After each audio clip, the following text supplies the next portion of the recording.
रहे जहाँ तहाँ सब ठाही, यानी उसी परमात्मा की अदृश्य शक्ति सभी के अंदर विद्यमान है और वो परमात्मा साकार है। ग्रीव जल थल पृथ्वी गगन में वो बाहर भीतर एक, पूर्ण ब्रह्म कबीर हैं अवगत पुरुष अलेख। सेवक हो के अवतरे इस पृथ्वी के माही, जीव उदाहरण जगत गुरु हो बार बार बलि जाही। अब गरीबदास साहब जी कहते हैं वो पूर्ण परमात्मा जल थल पृथ्वी गगन में बाहर भीतर एक, पूर्ण ब्रह्म कबीर हैं वो अवगत पुरुष अलेख। और वो किस उद्देश्य से यहाँ आए? सेवक हो के उतरे, एक दास बनकर कबीर दास नाम रखवाया। सेवक होकर उतरे, उतरे माने शरीर आए, गति करके आए यहाँ पर इस पृथ्वी के माही। किस उद्देश्य से? जीव उदाहरण जगत गुरु बार बार बलि जाही। गरीबदास जी कहते हैं हम जीवों का उद्धार करने के लिए वो परमात्मा सशरीर अवतरित हुए, और कहते हैं जीव उदाहरण के लिए वो जगत गुरु सारी पृथ्वी को ज्ञान देने के उद्देश्य से सबका गुरु बनकर, और कहते हैं उसको बार बार बलिहारी जाऊं उस परमात्मा पर जिसने ऐसी दया करी हम काल के जाल में फंसे हुए प्राणियों पर। पुण्यात्माओं, ये काल कौन है जो गीता जी अध्याय नंबर 11 के श्लोक नंबर 32 में कहता है मैं काल हूं और सबको खाने के लिए अब प्रवृत्त हुआ हूं। अर्जुन तू ना युद्ध करेगा तो भी मैं इनका नाश करूंगा। तो वो काल कौन है? वो श्री कृष्ण काल नहीं है। श्री कृष्ण नहीं बोल रहे थे, श्री कृष्ण में एक भूत बोल रहा था, एक प्रेत की तरह बोल रहा था। कौन? ये ब्रह्म बोल रहा था, जिसको वैदिक धर्म वाले जिसको ब्रह्म कहते हैं, और संत मते को उसको ज्योत स्वरूपी निरंजन कहते हैं, काल निरंजन भी कहते हैं। वो गीता जी अध्याय नंबर 4 के श्लोक नंबर 5 और 9 में कहता कि अर्जुन मेरे जन्म और तेरे जन्म मृत्यु बहुत हो लिए और मेरे भी बहुत हो लिए, तू नहीं जानता मैं जानता हूं। फिर कहता कि अर्जुन मेरे जन्म और कर्म अलौकिक हैं। अब उसके कर्म न्यों अलौकिक हैं कि मैं कभी किसके सामने नहीं आता। गीता जी अध्याय नंबर 7 के श्लोक नंबर 24-25 में गीता ज्ञानदाता यो काल श्री कृष्ण में बोल रहा है। ये कहता है कि ये बुद्धिहीन जन समुदाय, ये सामने खड़े लोग मुझे कृष्ण मान रहे होंगे। I am not Krishna. मैं कभी व्यक्ति रूप में किसी के समक्ष प्रकट नहीं होता, मैं कभी किसी के सामने एज इट इज नहीं आता, मैं अपनी योग माया से छुपा रहता हूँ। ये मेरा घटिया नियम है, अवय अनुतमाम, ये मेरा अटल घटिया नियम है।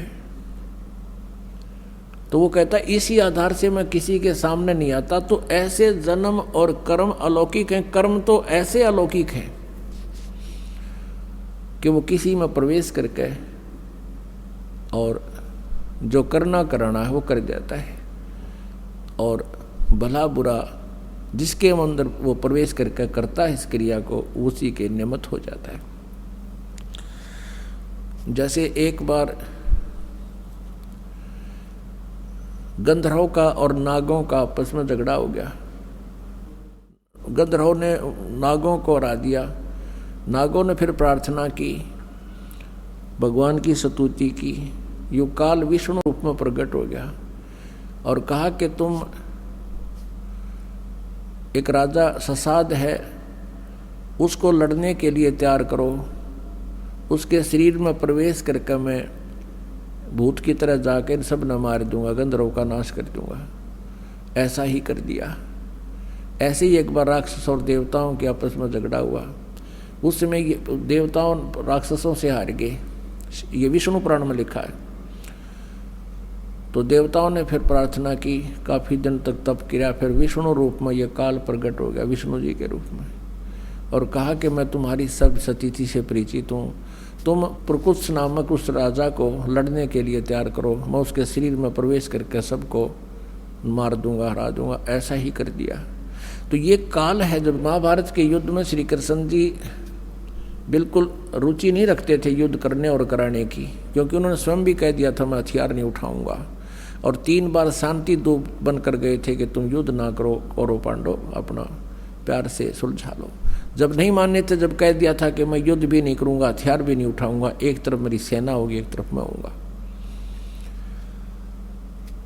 और फिर महाभारत का युद्ध नहीं टला, स्टार्ट होने वाला था। उसी समय अर्जुन मना कर देता है कि मैं युद्ध नहीं करूंगा, और काल को पता था कि श्री कृष्ण जी भी कह देगा ठीक है चलो वापस, कुछ नहीं बिगड़ा अभी तक। उसी समय ये काल प्रवेश कर गया श्री कृष्ण जी के अंदर। ये 21 ब्रह्मांड का स्वामी जिसने हमें यहाँ फंसा रखा, धोखा दे रखा है, अपने उल्लू सीधा करता है। 1 लाख मानव शरीरधारी प्राणियों को नित आहार करता है, खाता है। उस उद्देश्य से इसने वो जुल्म करवाना था और हमें यहाँ फंसा के रखना है। तो इसी उद्देश्य से उसने ये सब जुगाड़ जोड़ रखा। तो ये कहता है कि मेरे जन्म और कर्म अलौकिक हैं। तो ऐसे वो कहता है 11वें अध्याय के 32वें श्लोक में कि मैं काल हूँ। अर्जुन कहता है 11वें अध्याय के 21वें श्लोक में कि भगवान आप तो देवताओं को भी खा रहे हो, ऋषि महर्षियों भी आपसे कांप रहे हैं, हाथ जोड़ रहे हैं, मंगल हो मंगल हो, मंगल कामना कर रहे हैं, हमें बख्श दो बख्श दो। और ये देवताओं का झुंड आपके मुख में समा रहा है। तब 11वें अध्याय के 32वें श्लोक में कहता अर्जुन मैं तो काल हूं और सब न खाऊंगा। तो पुण्यात्माओं, हम इस काल के जाल में फंसे हुए हैं, इसने हमें मिसगाइड किया हुआ है।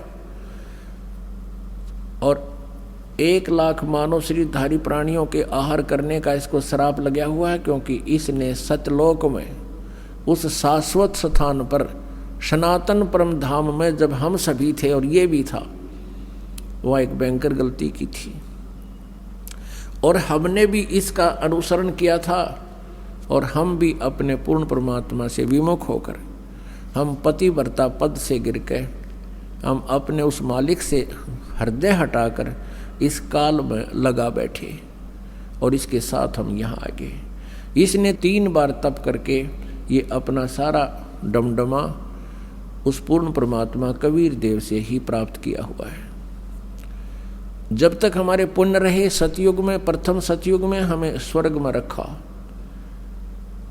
महास्वर्ग बना दिया, वहाँ नकली सतलोक अलखलोक वो डुप्लीकेट बना दिए, वहाँ रखा। जिसके पुण्य क्षीण होते रहे या किसी ने वहाँ कोई गड़बड़ कर दी, शरारत कर दी, उनको पृथ्वी पर पटकता रहा। इस पृथ्वी पर जैसे पहले हिंदुस्तान के अंदर कोई स्त्री या पुरुष कोई ऐसा अनैतिक कार्य कर देते थे जो समाज में निंदनीय होता था, उन दोनों को, या एक जो जैसा भी करता था, उनको काला पानी छोड़ाया करते थे।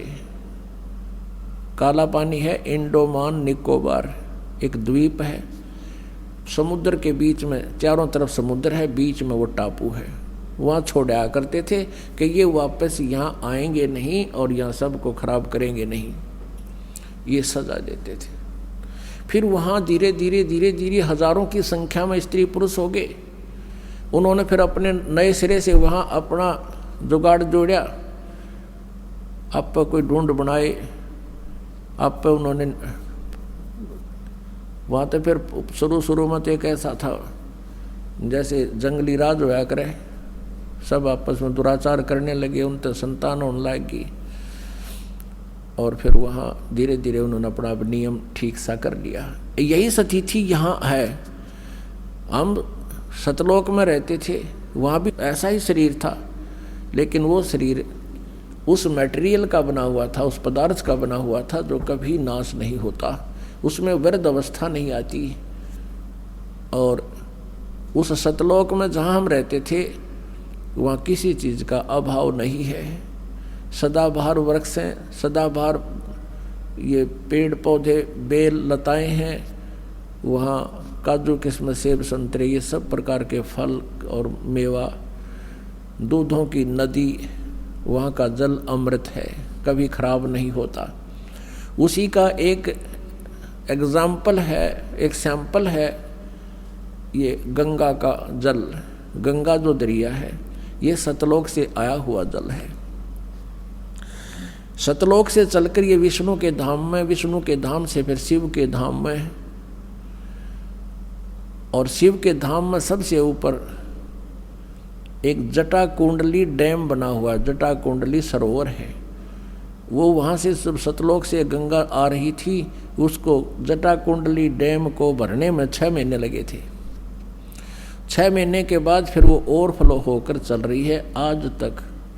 वहाँ से वो जल गिरता है, ऐसे गुप्त रूप से आता है, हिमालय में उस गोमुख के पास एक बर्फ रूप में जम जाता है, और वहाँ से फिर जल प्रवाह बन करके वो वही अमृत बह रहा है दरिया रूप में, जिसको गंगा दरिया कहते हैं। तो ऐसा जल, ऐसा वहाँ दूधों की नदियाँ सतलोक के अंदर है जो कभी खराब नहीं होते। गंगा के जल को रख दो आप 20 वर्ष 100 वर्ष किसी बोतल में डाल के, वो खराब नहीं होता। तो ये एक एग्जाम्पल दिया परमात्मा ने कि इस कलयुग के पिछली पीढ़ी में हमारी महिमा को समझाने के लिए एक ये बहुत ही जो है ना एक प्रमाण का काम करेंगे। ऐसा लोक है, ऐसा स्थान है, वहाँ पर ऐसा आहार है, ऐसा जल है। तो हम वहाँ रहा करते थे, हमने अपने पैर पे कवाड़ा मारा, इसके साथ आगे अब हम रो रहे हैं। इसने हमें इतना ज्ञानी बना दिया, हम अपने भगवान को पहचान नहीं पा रहे हैं। अपने नकली दूत बनाकर यहाँ नीचे भेज दिए, और उनके द्वारा स्वयं ही उनमें प्रवेश करके या अपने रिमोट से गलत ज्ञान प्रवेश करके उनसे परमात्मा की परिभाषा बदलवा दी इस काल भगवान ने। और सभी परमात्मा को निराकार बताते हैं। तो निराकार बताने वालों ने जो साधनाएं की, उस साधना से प्रभु प्राप्ति हुई नहीं, उन्होंने भी सेकंड कर दिया, समर्थन कर दिया, हजारों वर्ष समाधि लगा करके कि परमात्मा निराकार है। वेद और गीता जी पुराण बताते हैं वो परमात्मा साकार है, नर आकार है, मनुष्य सदृश्य है। उन वेदों और गीता को सत्य मानने वाले ऋषि महर्षि भी नहीं समझ सके, क्योंकि उन्होंने लोक वेद आकाशवाणी से, अंदर की प्रेरणा से, अपने हठ योग से की गई साधना से काल ने उनसे यही निर्णय निकलवा दिया कि गॉड इज फॉर्मलेस, परमात्मा निराकार है। जबकि वो पढ़ते हैं, विद्वान पुरुष थे, संस्कृत जानते थे, पढ़ते भी थे, लेकिन उस अज्ञान के आधार को उन्होंने लोक वेद को मुख्य रखा। सदग्रंथों को भी वो मानते थे, ये भी मान्य है। लेकिन उन सदग्रंथों को अब इस दास पर कृपा हुई परमात्मा की देखा, उस परमेश्वर ने इस दास का ज्ञान योग खोल दिया। अब हम इधर से तो हिंदू धर्म को मानते हैं, हिंदू धर्म को मानते हैं तो हिंदू धर्म के हमने सदग्रंथों को भी मानना ही पड़ेगा, क्योंकि कोई भी प्रचार किसी देव का जो भी हमें सुनने को मिला, उन सुनाने वालों ने यही कहा कि हम शिवपुराण में ऐसा लिखा वहाँ से सुना रहे हैं, गीता जी में ऐसा लिखा है उसको वहाँ से सुना रहे हैं, विष्णु पुराण में ऐसा लिखा है, दुर्गा पुराण में ऐसा लिखा है, और वेदों में ऐसा लिखा है। तो उस समय हम सभी अशिक्षित थे, जनता अशिक्षित थी, और संस्कृत भाषा के ग्रहण करने का, शिक्षा ग्रहण करने का एक ब्राह्मण वर्ग को ही अधिकार था। ऐसा नियम बनाया हुआ था कि ब्राह्मण विद्या ग्रहण करेंगे और बाकी 4 वर्ण बना दिए थे, वो अपना अपना कार्य अलग करेंगे। इस आधार से अन्य जनता शिक्षा ग्रहण नहीं करती थी। तो इन शिक्षा ग्रहण करने वालों को, यानी संस्कृत भाषा के जानने वालों को वेदों का ज्ञान नहीं था। संस्कृत भाषा जरूर थी, पढ़ लेते थे, लेकिन वो समझ नहीं सके। वेद पढ़े पर वेद न जाने, ये बच्चे पुराण 18। जड़ को अंधे पत्ते खुआऊं।